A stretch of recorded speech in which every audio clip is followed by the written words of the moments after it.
Escuchemos palabras de vida. La Biblia contiene muchos pasajes bíblicos sobre los cuales rara vez se predica o se ofrece un estudio bíblico. La mayor parte de estos pasajes bíblicos o son poco interesantes o son muy difíciles de interpretar.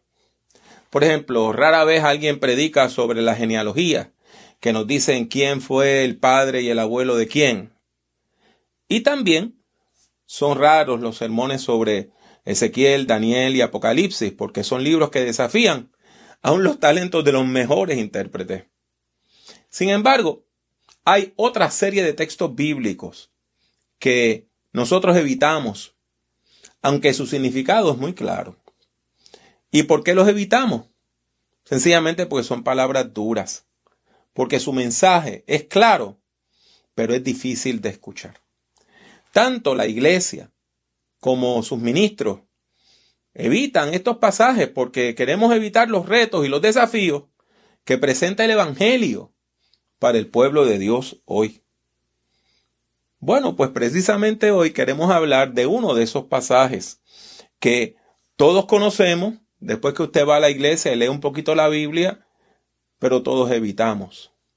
Me refiero al relato de Ananías y Zafira que se encuentra en el 5º capítulo del libro de los Hechos de los Apóstoles.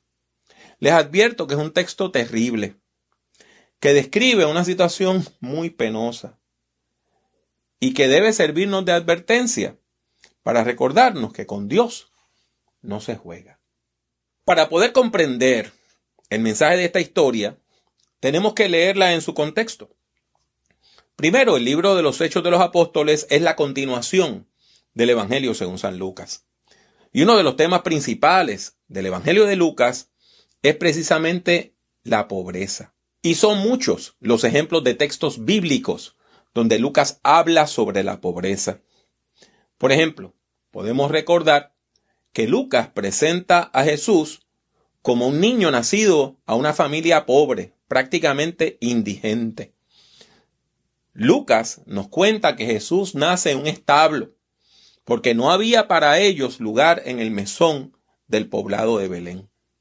Además, el evangelista también nos dice que cuando Jesús fue presentado a Dios a los 8 días de nacido, sus padres dieron la ofrenda de los pobres, un par de tórtolas o 2 palominos, en lugar de la ofrenda regular que requería la ley de Moisés, que era un cordero de 1 año.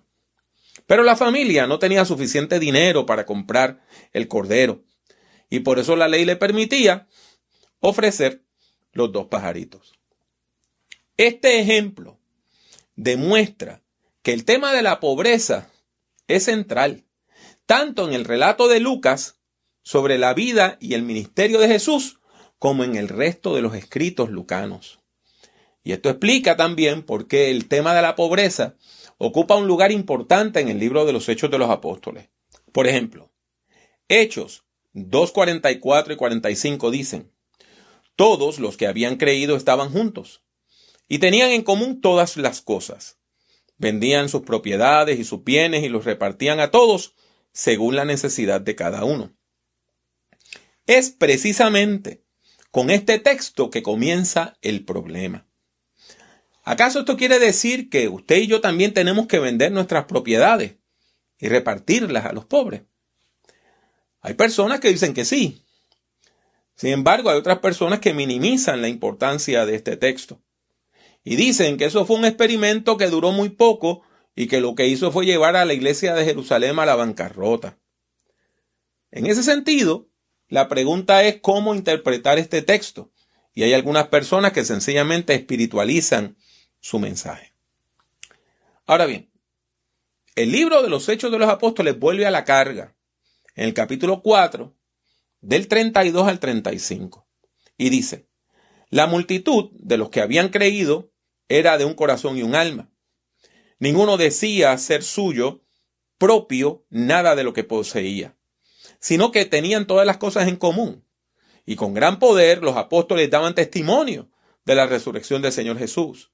Y abundante gracia era sobre todos ellos. Así que no había entre ellos ningún necesitado, porque todos los que poseían heredades o casas las vendían y traían el producto de lo vendido y lo ponían a los pies de los apóstoles y se repartía a cada uno según su necesidad. La idea entonces de compartir nuestros bienes con los demás ciertamente no es agradable para nosotros, que vivimos en sociedades que nos llaman a comprar, comprar y comprar y comprar.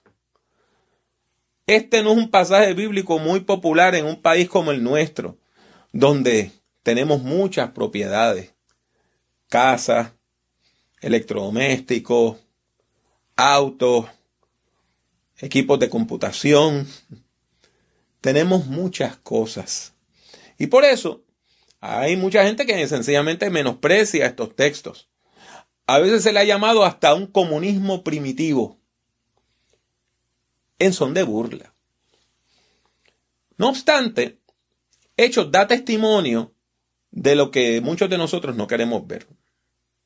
Y es que el amor de esa primera comunidad cristiana, el amor que sentían los unos por los otros, era tan y tan y tan grande que muchos sí vendieron todo lo que tenían y dieron la ganancia a los apóstoles para que la repartieran a los pobres. Estas personas estaban motivadas por un texto bíblico que cita Hechos en el versículo 34.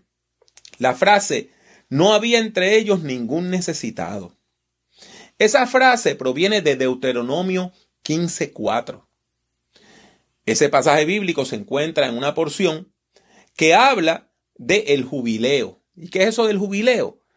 Una orden que Dios dio al pueblo de Israel para que después de entrar a la tierra prometida, cada 7 años perdonaran las deudas de la gente pobre, dejaran libres a los esclavos y dejaran aún descansar la tierra.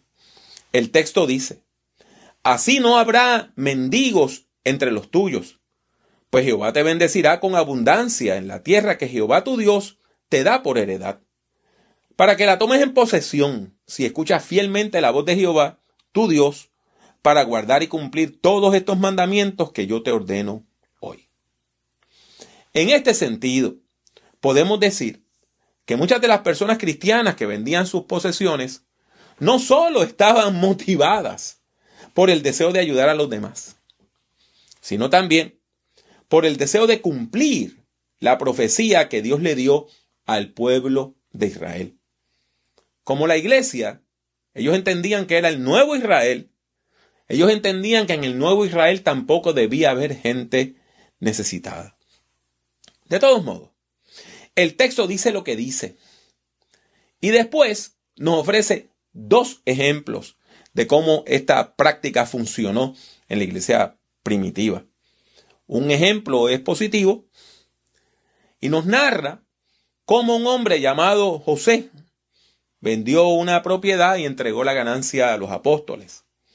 Hechos 4, del 36 al 38 dice, entonces José, a quien los apóstoles pusieron por sobrenombre Bernabé, que significa hijo de consolación, levita, natural de Chipre, vendió una heredad que tenía y trajo el producto de la venta y lo puso a los pies de los apóstoles. Si bien esta es la primera vez que la Biblia menciona a este hombre, José, llamado Bernabé, no es la última. Hechos 9, del 26 al 27, nos dice que Bernabé fue una de las primeras personas que recibió a Saulo después de su encuentro con Jesucristo. Hechos 11, del 22 al 30, indica que el liderazgo de la iglesia en Jerusalén envió a Bernabé a evaluar el crecimiento de la iglesia en Antioquía. Y finalmente, Hechos 13, del 1 hasta el 15:41, nos cuenta la historia del primer viaje misionero del apóstol Pablo, que lo hizo precisamente junto a Bernabé. O sea, todo esto nos indica que Bernabé ocupó un lugar privilegiado en el liderazgo de la iglesia primitiva, llegando a ser mentor de uno de los más grandes líderes de la iglesia antigua, el apóstol Pablo. Así que, habiendo visto el ejemplo positivo, vamos al negativo. A diferencia de la ofrenda de Bernabé, nosotros vemos una familia que trató de engañar a la iglesia, de engañar a Dios. Hechos nos dice que en la iglesia en Jerusalén había una pareja muy peculiar. El esposo se llamaba Ananías y la mujer se llamaba Safira. La esposa se llamaba Safira.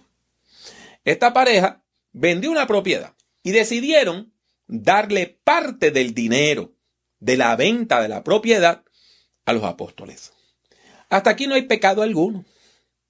El problema es que decidieron engañar a los apóstoles, diciendo que estaban dando todo el monto de la venta, cuando en realidad estaban dando solamente una parte. Vamos a ponerle números para que lo podamos entender. Esto es como si ellos hubieran vendido la propiedad en 10,000, hubieran guardado 6,000, hubieran llevado 4,000 ante los apóstoles y le hubieran dicho, vendimos el terreno en 4,000 y aquí está todo lo que obtuvimos de la venta.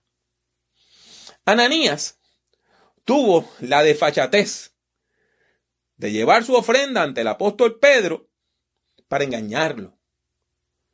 Sin embargo, el pobre Ananías no esperaba que Dios le revelara a Pedro el engaño que tanto él como su esposa estaban planeando. Hechos 5, del 3 al 4, nos dice de la siguiente manera. Pedro le dijo, Ananías, ¿por qué dejaste que Satanás te dominara y te hiciera mentir al Espíritu Santo, quedándote con parte del dinero que te pagaron por el terreno? ¿Acaso no era tuyo el terreno? Y puesto que lo vendiste, ¿no era tuyo el dinero? ¿Por qué se te ocurrió hacer esto? No has mentido a los hombres, sino a Dios. Vamos a analizar esa reprimenda por un momento. En primer lugar, Pedro le dice a Ananías que Satanás lo tiene dominado y que eso fue lo que le impulsó a mentir. Segundo, le indica que la mentira no solamente fue a los apóstoles y a la iglesia y a él, sino al Espíritu Santo. En tercer lugar, le indica que él no tenía necesidad de mentir porque la ofrenda era voluntaria. Él se había podido quedar con el 100%. Y si él quería dar parte, lo único que tenía que decir es, esto es una parte. ¿Por qué tenía que mentir diciendo, aquí está todo, cuando en realidad había solamente una parte? En cuarto lugar, Pedro no entiende por qué es que Ananías ha cometido este pecado y finalmente le reitera que su pecado ha sido mentirle al Espíritu Santo de Dios.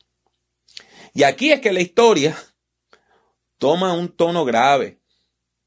Ananías cae muerto, fulminado en el piso, después de escuchar el regaño de los apóstoles. Unos jóvenes se llevaron el cuerpo para sepultarlo a las afueras de la ciudad.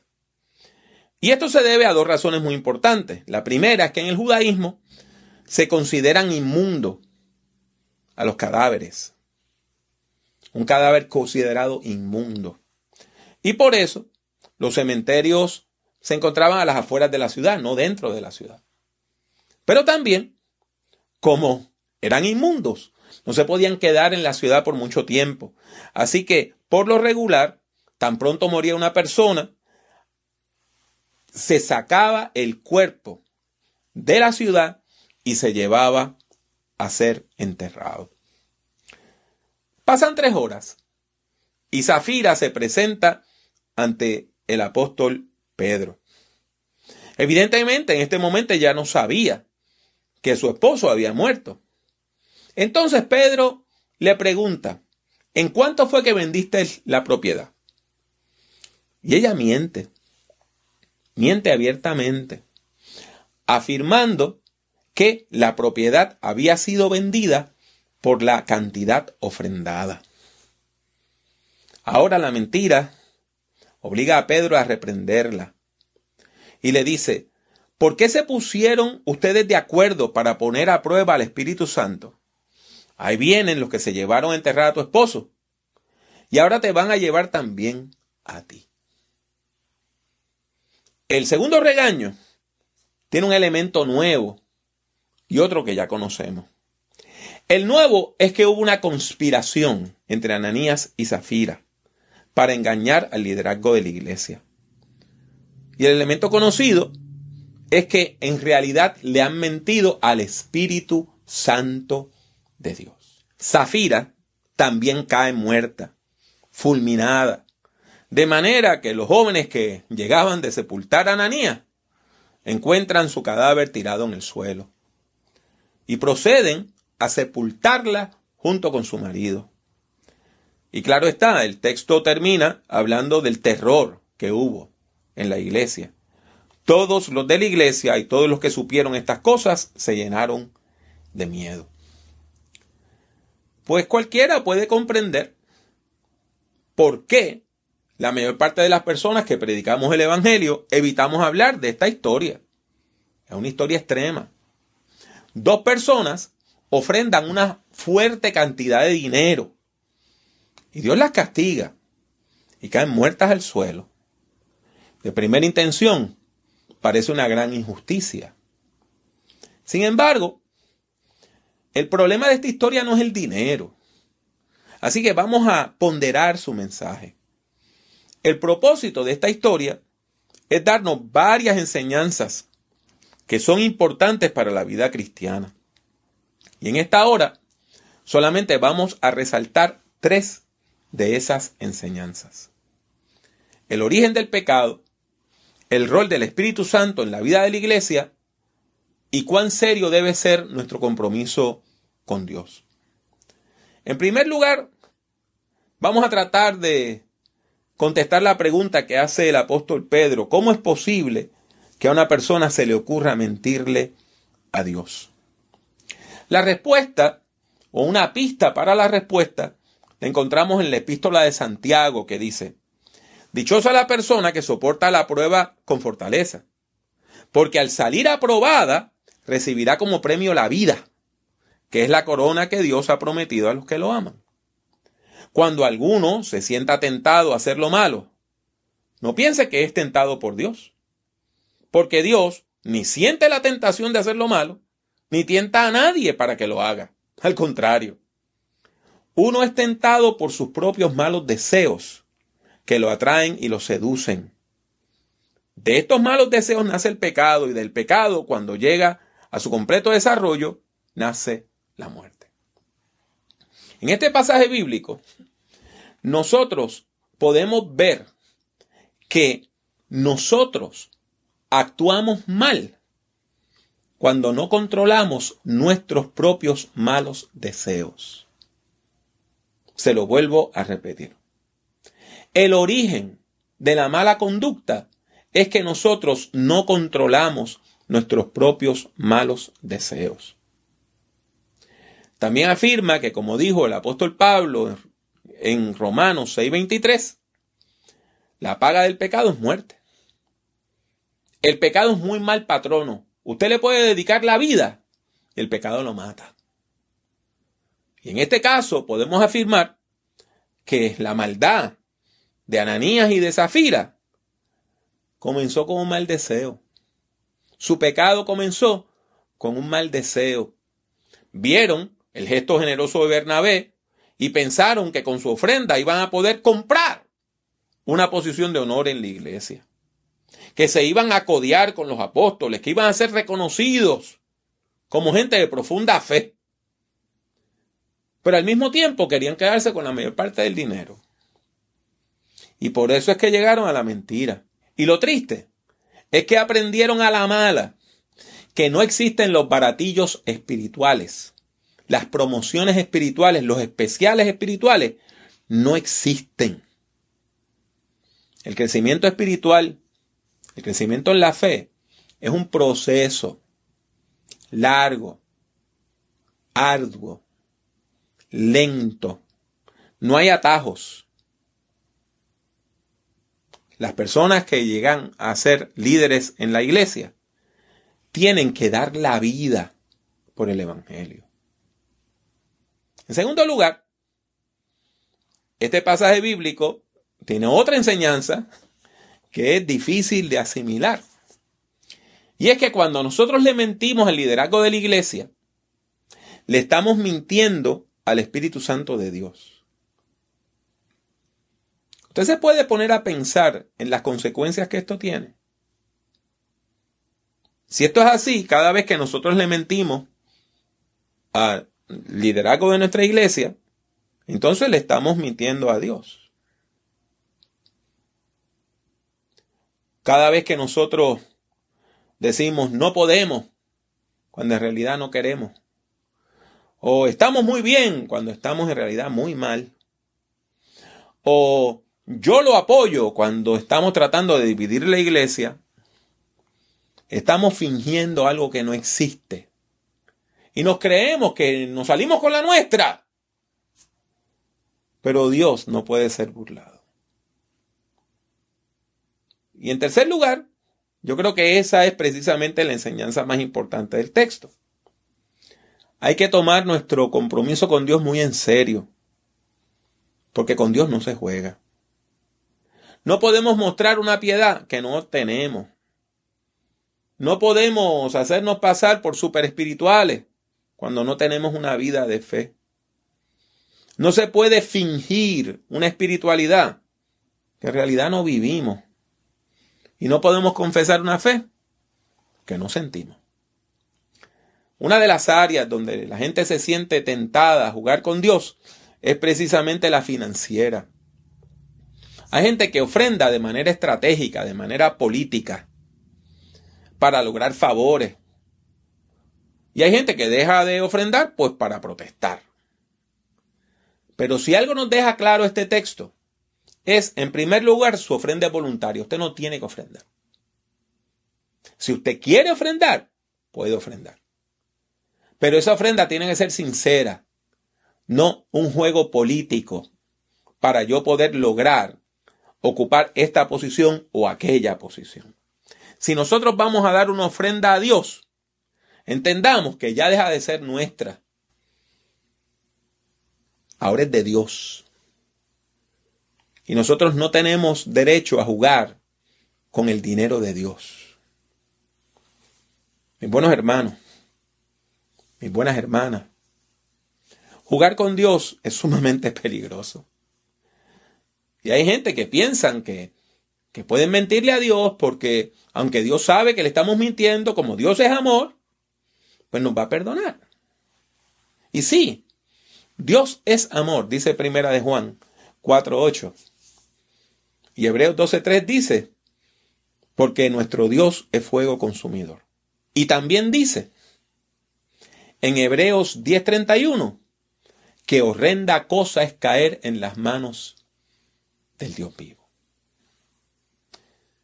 Después de pasar todos estos minutos examinando la historia de Ananías y Zafira, la misma sigue siendo incómoda. A fin de cuentas, no importa cómo nosotros tratemos de suavizar el texto es duro. Tiene palabras difíciles. Y nos deja con una advertencia solemne. Dios desea que usted y yo hablemos, vivamos y practiquemos la verdad.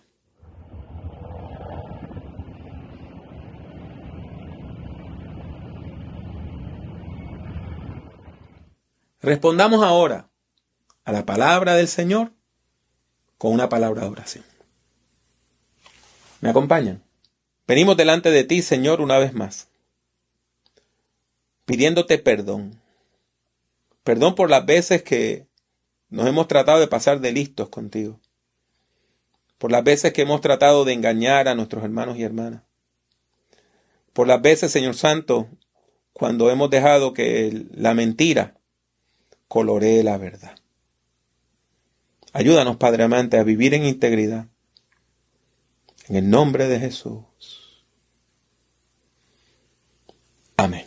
Damos gracias a Dios por la oportunidad de compartir con ustedes este encuentro de adoración y predicación, esperando que haya sido de bendición para su vida. Le exhortamos a que continúe respaldando nuestro ministerio.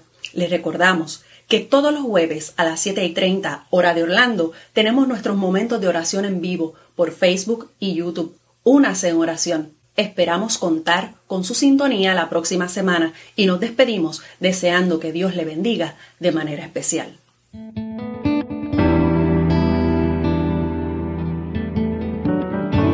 Únase al Movimiento La Red visitando nuestra página web www.movimientolared.com.